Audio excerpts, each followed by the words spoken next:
Mwebale kwekumira ku mukutu Ugandan Lifestyle nze Morishid Segawa.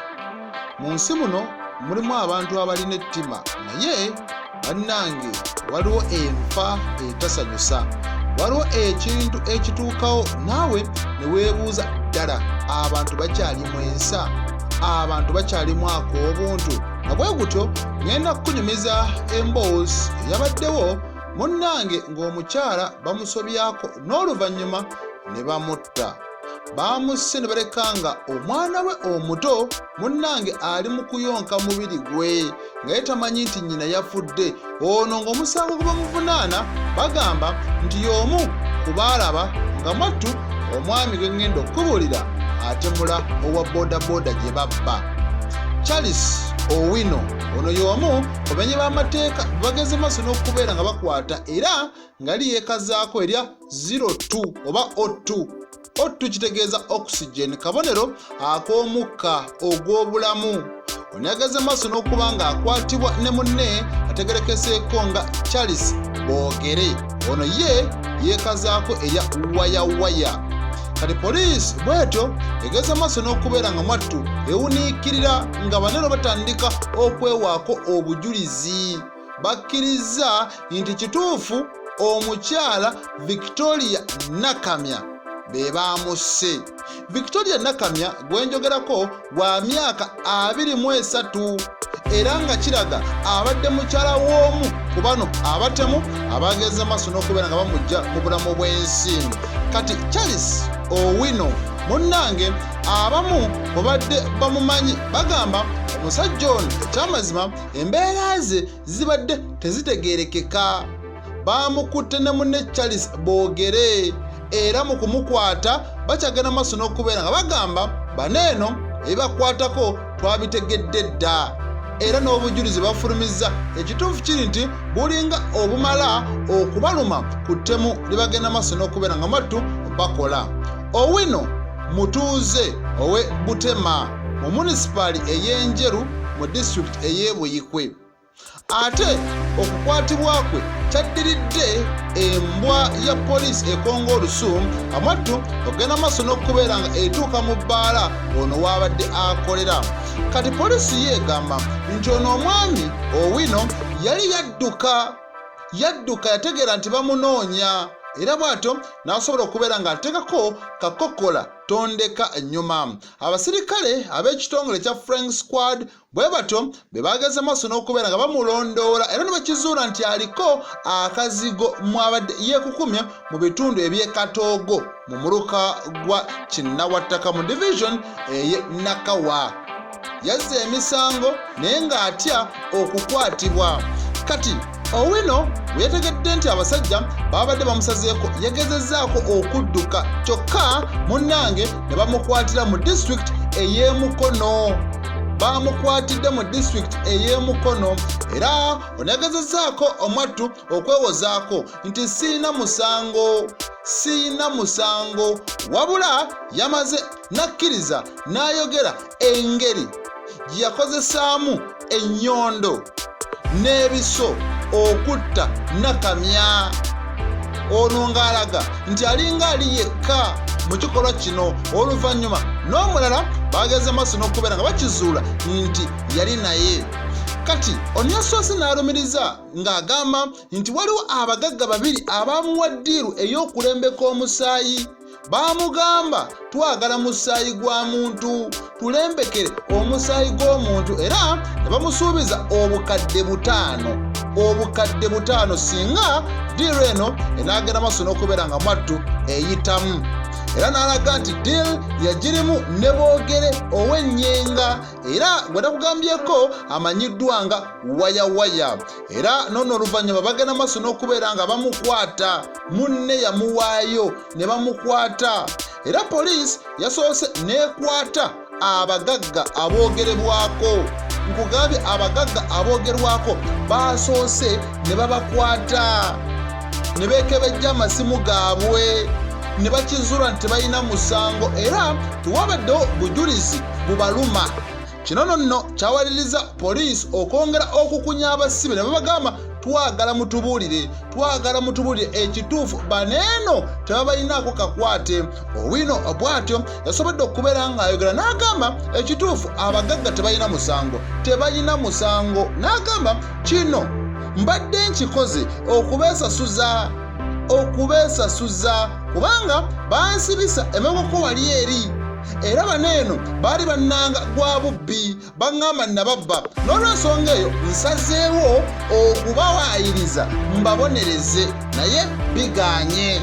Okitegedde omuntu asobola okubba n'awaayiriza omulala nga gwawaayiriza mwattu talina musango. Tovalaba abantu abamu beewala okubeera we bakubira ababbi batandika okukuba omubbi ye nga yeesiga kuba asobola okugamba tubadde tubba n'oyo. Kati nno wakati mu kubakunya Owino yagambye kituufu twatta Nakamya era bwe tutyo mu kumutta kyaddirira okubeera nti yatulaba era ne tutya ne tugamba nti ono ayinza otukolako olugambo. Yaliwo n'atulaba nga tutta owa bodaboda amanyikiddwa nga Wycliffe Nyende. Ono nno yali mutuuze owe Bulyankuyege. Ono we yabalaba ne bagamba teri kuleka bujulizi. Owino agamba nti okutta Nyende baali bamubako pikipiki ennamba UGE 722B ekika ekya Bajaj Boxer. Kati Nakamya bw'atyo yabagwako n'alaba byonna nga bwe byali bitambula. Kwe kusalawo naye okulumiza omukka omusumu. Kati poliisi yategeezezza nti okunoonyereza ku fayiro y'okutta Nyende kuli ku fayiro namba CRB 357-226 ate eya Nakamya eri ku CRB 322-226 era n'okuzuula ebirala bikyagendera ddala mu maaso. Kati Nazaala w'omugenzi Nakamya naye ayogedde. Betty Namutebi ye Nazaala agamba nti Owino okuyita Nakamya nti muganzi we si kituufu. Agamba mutabani we Shafik Mwasse gw'abadde yafumbirwa era ng'amulinamu n'abaana babiri. Ebyoli byayogera si bituufu. Era Namutebi agamba nti amangu ddala asobodde okubeera nga atemya ku poliisi oluvannyuma lw'okukizibwa nti Nakamya yabadde attiddwa mu bukambwe. Era baneeno abatemu basoose kumusobyako nga n'abaana be balaba nga n'abaana be weebali. Era wakati mu kuyunguka amaziga nkugambe yabadde akaaba. Namutebi yagambye bebi asembayo yamusanze avulumanye omusaayi ku mumwa, ku lugoye ne ku mutwe. Oneegezezzaako okuyonka nnyina ng'alowooza akyali mulamu. Yabadde tamanyi nti afudde. Bambi omwana nga tamanyi nti nnyina yabadde mwattu alugenze. Ye olwawulidde nga yeetaaga ku bbeere n'ajja mwattu n'atandika kugenda maaso n'okubeera nga ayonka mayiti. Kati okutegeera nti Nakamya attiddwa yasoose kulaba mutabani we nga afuluma akaaba. Mutabani wa Nakamya yafulumye akaaba ng'agamba nti maama mulwadde era we yazze okuyitaayita Nakamya nga tawulirayo kanyego okutuusa lwe yasembedde era bw'atyo n'alaba ekitaba ky'omusaayi mu nnyumba. N'agamba bino beetaaga poliisi. Kati ye boogere naye annyonnyola. Ono yagambye nti bodaboda gye babba ku Nyende baaliko omugagga gwe baagiguza ejjinja era gibawamu emitwalo 80. Ono yagambye nti deal z'okubba bodaboda ye yaziyingiramu buyingizi era Owino yazimuyingizamu kubanga ye yali abba TV. Kati bano eno bakyakuumirwa. ku poliisi y'enjeru nga n'okunoonyereza Mwattu bwe kukyagenda mu maaso. Ebintu si byangu. Waliwo n'emboozi endala eraga nti waliwo abafere ababbye ku mukozi obukadde 188. Bamubyeko obukadde 188. Bano abafere batandise mpolampola era bwe batyo beefudde bakasitoma mu banka eya Centenary. Ono gye bamusanze ne bamudyekadyeka nga bwe ŋŋenda okukubuulira.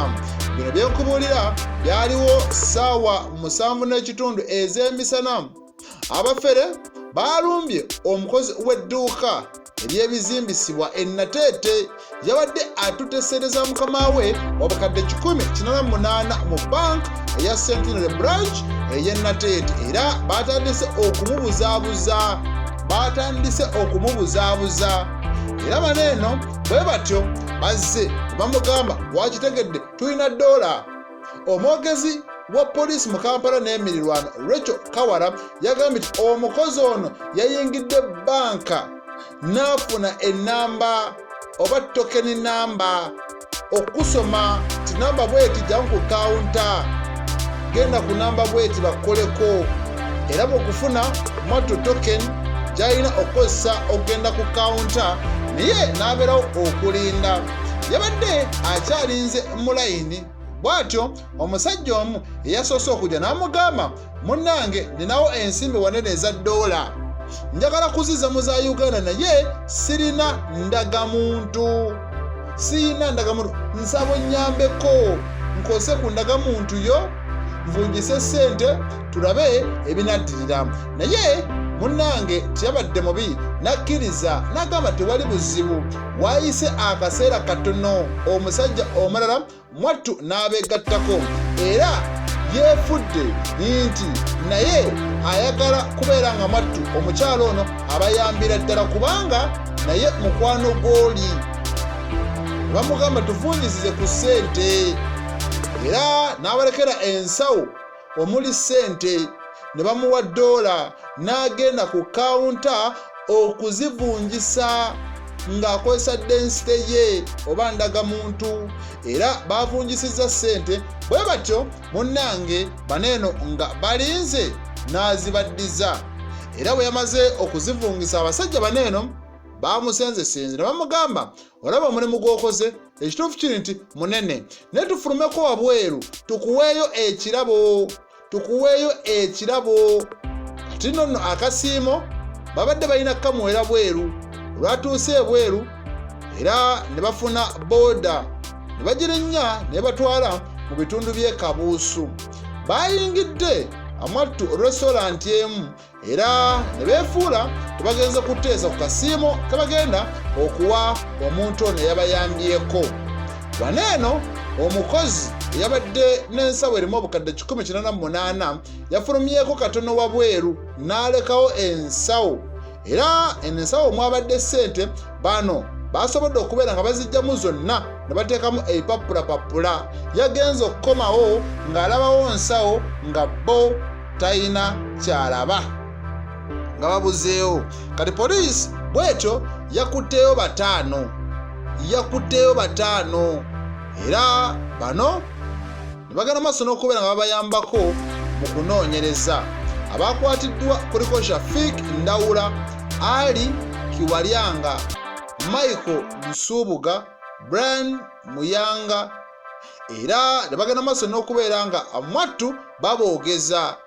Mu kuboogeza babagambye nti waliwo ko obukadde 30 obwo bo nga bukyaliwo. Ezo zo nezigenda maaso n'okubeera nga zizuulibwa era kyazuuse nga baagula emmotoka 3 mu ssente ezo. Mmotoka 3. Kati okunoonyereza kukyagenda mu maaso. Tulinze tulabe ate ebiddako. Nze Murshid Ssegawa.